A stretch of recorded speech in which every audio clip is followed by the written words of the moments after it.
Olá, bem-vindo ao podcast Diálogos da Educação, o podcast do Sindiups. Hoje a gente tem a presença de Doris Nogueira. Doris é diretora da CNTR. É um prazer tê-la aqui. Obrigada por ter vindo. Doris, as eleições passaram, né? O presidente Lula foi eleito e agora? Quais são as ações que a CNTE vai implementar para poder trazer melhores condições para a educação, para o professor, para os alunos? Bom dia, obrigado pelo convite. Quero dizer que eu estou encantada com a cidade de vocês, né? Quem veio lá do Sul, a primeira vez, chega aqui no Espírito Santo, em Vitória, e se encanta, né? É uma terra muito linda. Assim, Tânia, as eleições passaram, né? Passaram, mas eu tenho a sensação que ainda não terminou o processo, né? Nós vencemos as eleições, umas eleições difíceis, uma campanha muito dura. Tiramos o Bolsonaro, dia 1º, né? Ele sai. E espero que saia direto para a cadeia. Né? Esperamos que ele pague por todos esses crimes que ele cometeu nesses 4 anos de governo. Mas nós temos uma grande luta pela frente, porque ele sai, mas o bolsonarismo fica, né? E é esse enfrentamento e essa construção que a gente tem que pensar a partir do dia 1º de janeiro. O presidente Lula tem dito que a gente tem que reunificar, né, redemocratizar o Brasil. E é achar um caminho, né, para que a gente abra um canal de diálogo com essas pessoas, né? Com o bolsonarismo que ainda vai ficar por muito tempo, né, no meio de nós. E nessa articulação toda nós temos a educação. A educação foi a área mais atacada por Bolsonaro durante esses 4 anos de governo dele.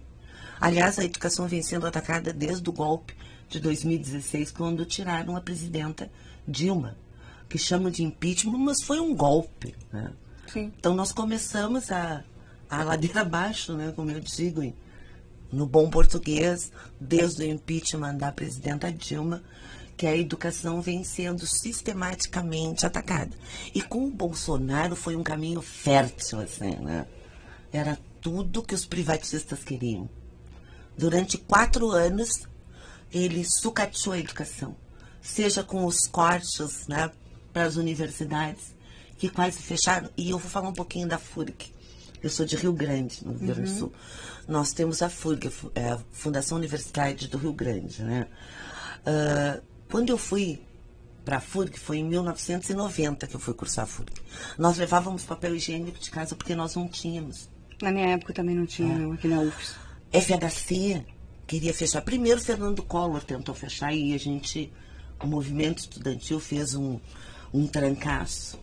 Depois, FHC... Então, os governos vêm, até nós chegarmos no governo Lula, os governos vêm tentando privatizar e fechar. Na época de FHC aqui, ele tentou reduzir as vagas do que era escola técnica, né? E as mães fizeram uma grande manifestação para continuar o número de vagas que tinha, porque eles queriam reduzir o número de vagas. Acho que diminuía 100 vagas num ano, de um ano para outro. Então, nessa minha época, né, de estudante universitário, nós já tínhamos essa luta, né, contra o fechamento, contra o sucateamento das universidades.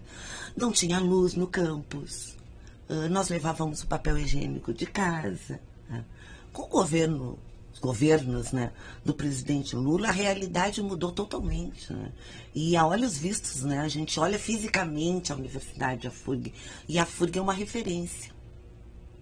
A FURG é uma referência, né, em educação superior. E desde a aprovação da emenda constitucional, né, do teto de gastos, que nós participamos de uma reunião e o pessoal, o reitor na época, né, era a reitora, a professora Cleusa, colocavam os perigos, né, o que representava aquele congelamento dos investimentos em saúde e educação para a universidade.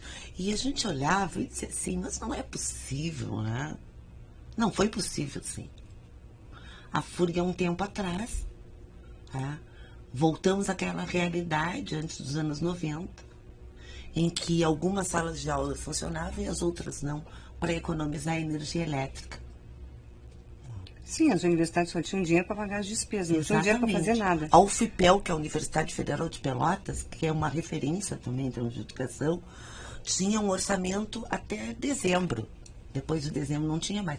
Então, esse sucateamento todo da educação, a gente diz, ó, o governo Bolsonaro odeia a mulher e odeia professor, né? E odeia a educação.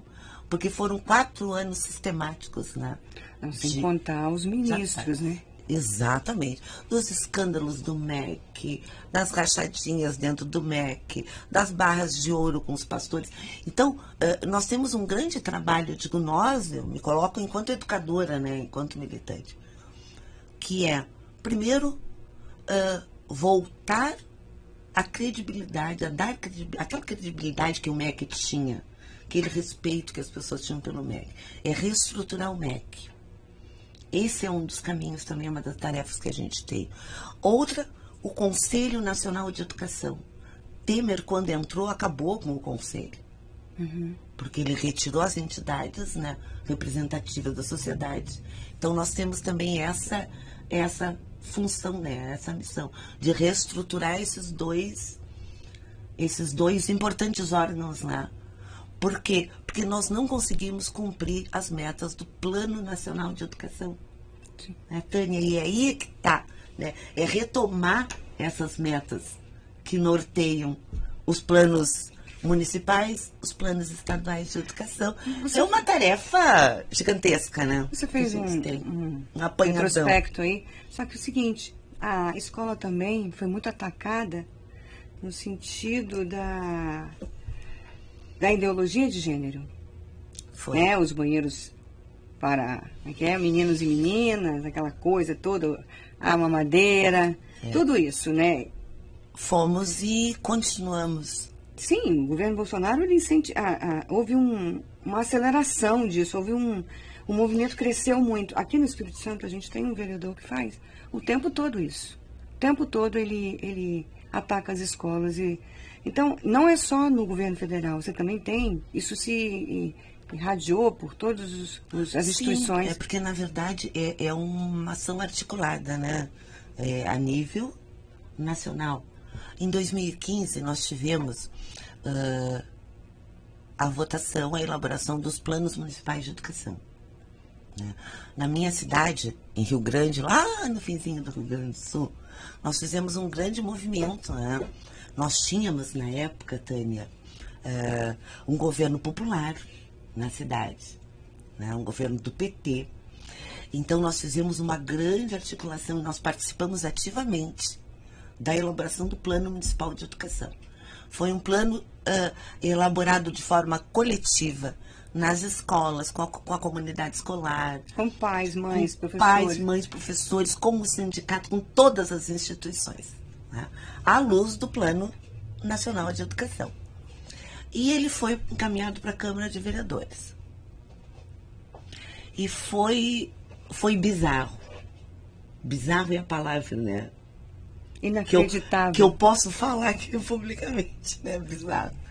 Porque nós chegamos para o dia da votação, primeiro a tropa de choque estava nos esperando na frente da Câmara de Vereadores, uma cidade com um pouco mais de 200 mil habitantes.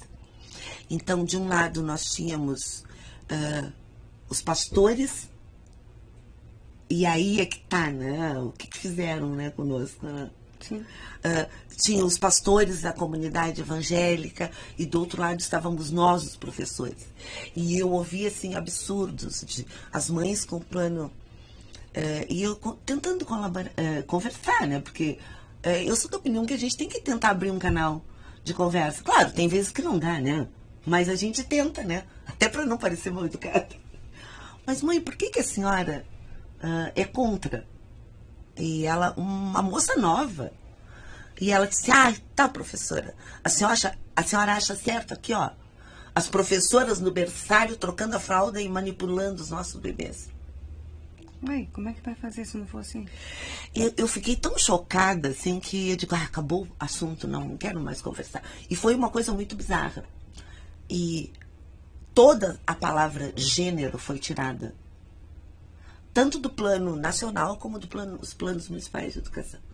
Foi uma orientação, uma ação articulada pela bancada evangélica do Congresso. Nós temos bancada evangélica, temos a bancada da bala, a bancada do apoio, a gente não tem ainda a bancada dos trabalhadores, né? Como é importante a gente ter essas representações. O Beto disse que tem um outro B, é do banco. Ai, perfeito. Ele falou que tem a da bala, do boi e do banco, né? Tem outra. São 5 bancos, são 5 da Bs. Bala. Ela sempre aprendendo, né? Então essas ações, elas vêm a nível nacional, né, Tânia? Elas vêm vindo e vão baixando até chegarem nos municípios. Então, a partir daí... Como enfrentar isso? Nós enfrentamos com educação.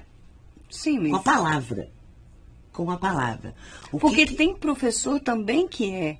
Tem, infelizmente. Pois é. Infelizmente, nós temos... Isso passa pela formação, Doris? Com certeza, Tânia. Com certeza. Nós ainda estamos tentando entender o que leva...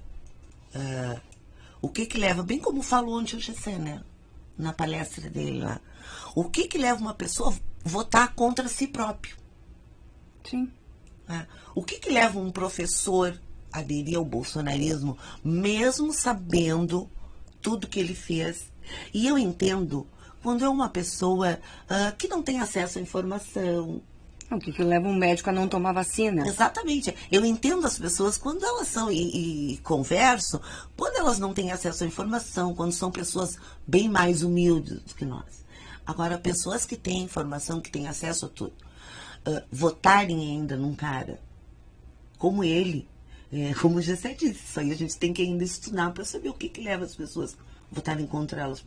É a barata votando no inseticida, né? E lá na cidade onde eu moro, nós temos essa situação também. Nós tivemos, bem rapidinho, sei que eu falo pouco, né, Tânia? Só falar pouco. Aqui você pode falar à vontade. Nós tivemos 16 anos de uma mesma família na frente da prefeitura. Foi o pai, depois o pai morreu, foi o primo passou para o irmão, depois o irmão saiu, voltou para o primo o poder. Então foram 16 anos que a gente disse que era uma dinastia, né? Bom, conseguimos, em 2013, eleger um governo do PT. Foi o governo que nós mais tivemos avanços na área da educação e do serviço público no geral. Óbvio que faltou muita coisa, mas especificamente na área da educação, nós avançamos em pautas históricas da valorização. E sempre fazendo a luta sindical. Na tua cidade pagam o mínimo do salário do professor? Não, agora não. Mas pagava? Agora não mais, pagavam. Pagavam, agora não mais. Então nós tivemos 8 anos do governo popular. Né? Avançamos em pautas históricas da categoria. E agora elegeram de novo um membro da família Branco. De novo, então a dinastia voltou. E nós fizemos um trabalho muito intenso, né, durante a campanha eleitoral, mostrando o que nós tínhamos, como é que tinha ficado. E a maioria do funcionalismo público dos professores votaram no atual prefeito, que está lá contra si mesmo, que está passando de rodo por cima de nós, inclusive agora acabando com a eleição direta para diretores de escola. Pois então, essa é uma luta, que a gente tem que estudar. Isso é uma luta antiga da CNTE, né? E é uma luta difícil pra caramba, porque ela depende do poder municipal, né? Quer dizer, o prefeito, ele tem esse poder, os vereadores têm esse poder. É uma moeda de troca. Nós temos essa grande luta da CNTE pela gestão democrática, que está previsto no Plano Nacional de Educação. Sim. O Plano Nacional prevê a gestão democrática implantada em todas as escolas, né? Mas entre prever e entre se concretizar, nós temos vários obstáculos. E várias lutas também, porque o que acontece? As lutas vão sobressaindo uma sobre a outra, sabe, Tânia? São tantos ataques, ataques à educação, que a gente vai se dividindo e vai atacando em grupos, né? Doris, assim, a gente fala das administrações populares, administrações do PT, do PCdoB, né? São partidos que têm mais ou menos uma linha de justiça social e tal. Mas a gente também vê isso que aconteceu. Aconteceu com o Brasil E aconteceu com a sua cidade, aconteceu aqui também com Vitória. Quer dizer, né? A gente teve a administração do João Coser durante 2 mandatos. E depois a gente elegeu um bolsonarista, que também tem esse mesmo pensamento. Não vai investir na educação, tem essa coisa da identidade, da ideologia de gênero muito forte e ataca a educação. Por que será que as administrações populares não conseguem fazer uma dinastia, entre aspas, por favor? Nós refletimos muito, né, sobre isso lá em Rio Grande. Né? E durante o governo nós apontamos também caminhos. Né? Falta conscientização, falta trabalho falta de trabalho base? de base. É um clichê, né? Está se tornando um clichê a gente dizer que está faltando trabalho de base. Mas é o que realmente falta mesmo. Lá em Rio Grande foram falhas na comunicação. O governo não conseguiu se comunicar com as pessoas. Ficava aquela coisinha ali, aparecia, o governo calçou tal rua, o governo calçou. E muitas vezes nós, do movimento sindical, fazíamos esse movimento, né, de publicizar o que havia sido feito. Porque na base mesmo ali não sai. E é importante. Tem quando as SEBs foram criadas, né? O PT As surgiu. comunidades eclesiais de base. Isso, o PT surgiu desse meio, né? Não, o PT não surgiu desse meio. Não Foi a criação do Lula. Exatamente. Mas bases... as comunidades eclesiais de base é que forneceram Exatamente. esse conjunto de ideias que existem hoje dentro do PT. Com as pessoas, com os que é formadores de opinião, né? Então, teve essa base toda, né? E eu acredito que a gente não foi mais, né? Nós fizemos um trabalho muito bacana agora na pandemia, um trabalho da CUT. Ontem o Frei Beto explicou isso, o tal do clericato, né? Que é a própria igreja, ela teve 35 anos de um clericato muito duro, muito conservador, apesar de ter agora um Papa que não é conservador, mas ele tem um conjunto de padres e um conjunto dentro da igreja que ainda é muito conservador. Então, as comunidades eclesiais de base, elas se perderam também por causa da atuação da própria igreja. Essa foi uma fala dele, que ele estava conversando com a gente ontem sobre isso. Então, eu acho que não é só também, quando você faz essa análise de que é uma meia-culpa, mas não é só nossa. Acho também que os setores organizados da sociedade também falharam nisso. Na questão da conscientização, que o Paulo Freire dizia, que você tem que ter mobilização, organização e consciência. Eu acho que a gente se perdeu nisso. Nos perdemos, sim. Eu acho que nós perdemos a capacidade de dialogar, né? Porque a vida é tão corrida, tão corrida. Quando é que tu senta? Quando é que tu senta para conversar? Que tu fica assim, olho a olho? Com as redes sociais é impossível.